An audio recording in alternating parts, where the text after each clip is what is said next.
The picture next to me on the screen comes from the New York Times, and I saw this story yesterday, and it really stuck with me because I had never seen anything quite so ridiculous. This is a picture, of course, of a cat undergoing a nasal swab, and I venture to say the cat doesn't seem to like it. This actually says a cat being tested for coronavirus in College Station, Texas in February. Sergio Flores for the New York Times. It's actually the New York Times photographer who's taking a picture in College Station, Texas. What this tells me is that enough cats have had to been swabbed so that a New York Times reporter could actually snap the photo and put it out in the New York Times. I mean, that's got to be many cats have had to have been swabbed for this to have happened. Okay, why does this stick with me and make me want to make a little video about just how absurd the New York Times is, and that it's really become a parody of itself, a parody of a extremely COVIDian point of view? This is the actual article. This is the New York Times yesterday. I know what you're thinking. It's going to be hard to believe. A new study is the first to document likely cat-to-human virus transmission, but risks are low overall, experts say. Of course, the experts say that. Okay, people are far more likely to give the virus to cats than the cats are to pass it to humans, experts stress. You know, somebody spends a lot of time with evidence. I just started to think for myself, what kind of evidence I would need to really say that with confidence. And I really, truly doubt that they have any really robust evidence to make this claim. It's almost like it's trying to reassure you. But, if people know the gold standard study that shows this, human to kitty is greater than kitty to human, please put it in the comments. I'd love to read this study. I'd love to see the strength of the methods. Maybe I'll do a whole little review video just for fun on the quality of that study, because I'm pretty sure it's going to be bad. This poor kitty cat undergoing a nasal swab. This was the story. A father and son in Bangkok developed symptoms of COVID-19 August 4th and subsequently tested positive for the virus. Because of a shortage of beds in Bangkok, the two men were transported to another province in southern Thailand via a 20-hour ambulance ride. For reasons that are unclear, they brought their pet cat. Yeah, that's a little unclear. Sure. Okay, but they brought the pet cat. When the men were admitted to the hospital, the cat was sent to a veterinary hospital for an exam. Although the cat appeared healthy. Yeah, I know what you're thinking. Just looked like a healthy cat. But who knows what's going on under the surface? The veterinarian, a 32-year-old woman, collected nasal and rectal swabs, which tested positive for the virus.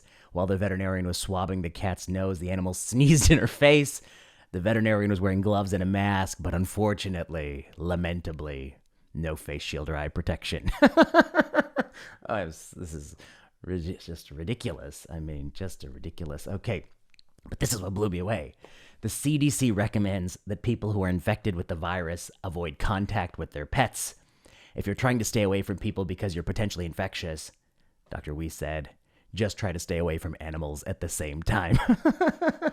And then it reminds me, I saw somebody tweet something that they had COVID and they were in their room recovering, and their poor little puppy was at the door just pawing, trying to get in to be near them, which is the nature of pets. It's the nature of pets. It's going to be very difficult to separate yourself from an affectionate dog or cat when you're ill. And I just couldn't believe, I'm going to talk about this for a little bit.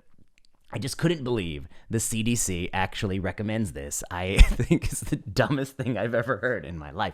Look, here's what we know. We knew long ago that the SARS-CoV-2 virus also is transmitted in other animals. There have been studies, and there should be studies, to look at animal transmission to get the sense.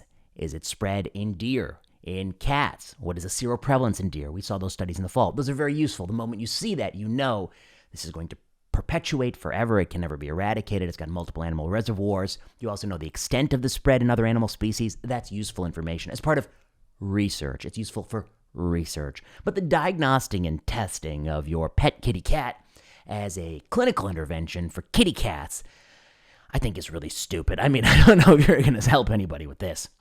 We had vaccinations debut in 2021 for the most part. Of course, it came out a little bit earlier in 2020, but 2021, they really debuted. By May of that year, I mean, every single adult person in this country who really wanted one could have gotten one.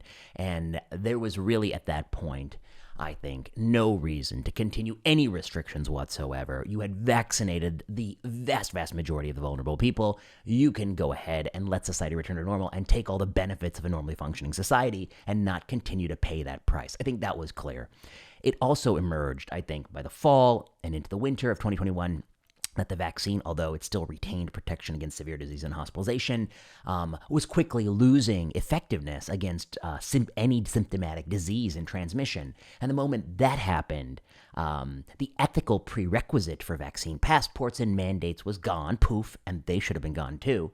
I had already disagreed with those passports and mandates before that, for a simple reason that I just think as a pragmatic health policy choice, they were a bad choice, particularly in this country, given the culture, and that they would have countervailing negative effects on other sectors. And I still think that that's true, that that was a bad policy mistake, and there's going to be a political price to pay for that, and that's going to lead to a lot of bad things in the future. That was a mistake.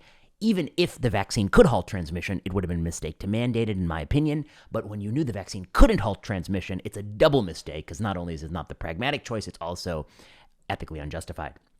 Back to this kitty cat. Now here we are in 2022, in the summer, and we've had seroprevalence that's sky high. We have vaccination rates sky high. Most people have been both vaccinated and infected, at this point. There is no more role for containment or slowing the spread or flattening the curve or any of these other stupid ideas. There's no role for that.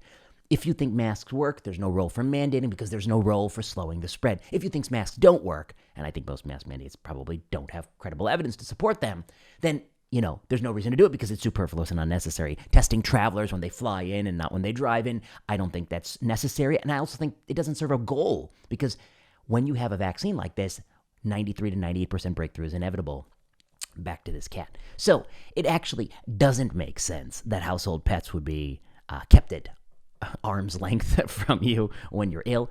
They will likely all get it too if they were to live long enough. And, I wouldn't test an asymptomatic cat. There's an old saying in medicine, it's very difficult to make an asymptomatic person more healthy. It's very difficult to make them better off.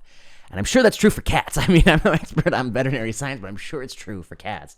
And, but the fact is, in the New York Times, the CDC is still recommending this. I mean, they're living in their own bubble that's so disconnected from everyday America. People are going to, weddings and concert halls and movie theaters and bars and nightclubs, and just like nothing ever happened. And they want you to put your cat in the other room. I mean, what are they thinking? It just shows that they're habitually disconnected from where average Americans are. Habitually disconnected. And they really have not yet, but they do need to take responsibility for one thing. Their fear-mongering pandemic coverage, with the exception of David Leonhardt, who's like the only sane person on staff. I mean, how did that happen? Was it like everyone's looking at him now and how did they let this guy in who's actually got an ounce of sanity, who's thinking about competing risks? How did they let this guy in? But anyway, he's there. But many of the reporters are extremely anxious, and they don't see that,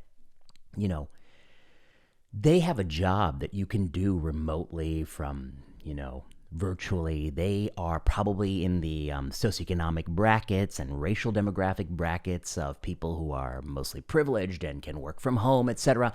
And their experience might be different than average Americans. And the more newspaper reporters and average Americans have different experiences and different sort of anxieties about COVID, I think the worse we all are, because we want reporters who are like the rest of us, normal, everyday people, to be reporters. I mean, and I think it once was like that. Reporters were more part of the community. Now they're really distancing themselves from the community, writing articles about, not condemning the swabbing of a cat and scaring people, frankly, scaring people that you're much more likely to give it to your cat than your cat is to give it to.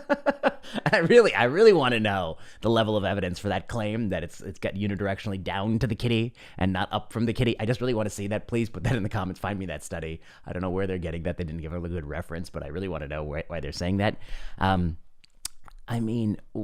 And separate yourself from your pets when you're sick with COVID, when you have a breakthrough. It's ridiculous. What evidence are they hanging their hat on? What is the goal of the policy? So that fewer kitty cats get it and spread it to fewer people, but we're going to have 93 to 98% spread of COVID-19 in the short term anyway. What good does it do to keep the dog outside the door so it keeps pawing and whimpering outside the door? What good does that do? The dog suffers, you suffer, and COVID spreads inevitably anyway. So I think the New York Times and the CDC need to wake up.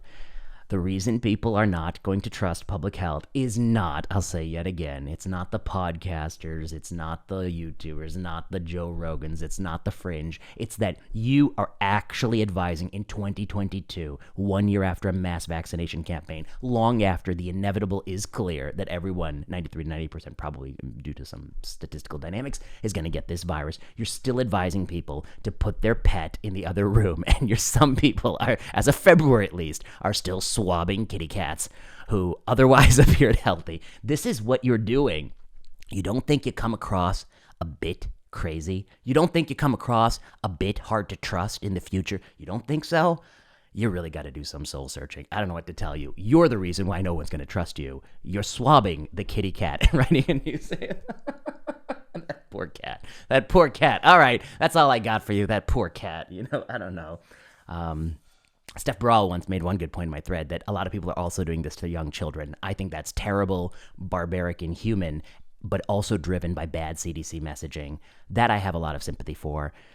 The poor kitty, I just really do feel bad for too. I mean, this is not right. And that picture, I mean, I once you see something like that, you just can't unsee it. Okay, you know what to do. Like, subscribe, comment, leave a message below.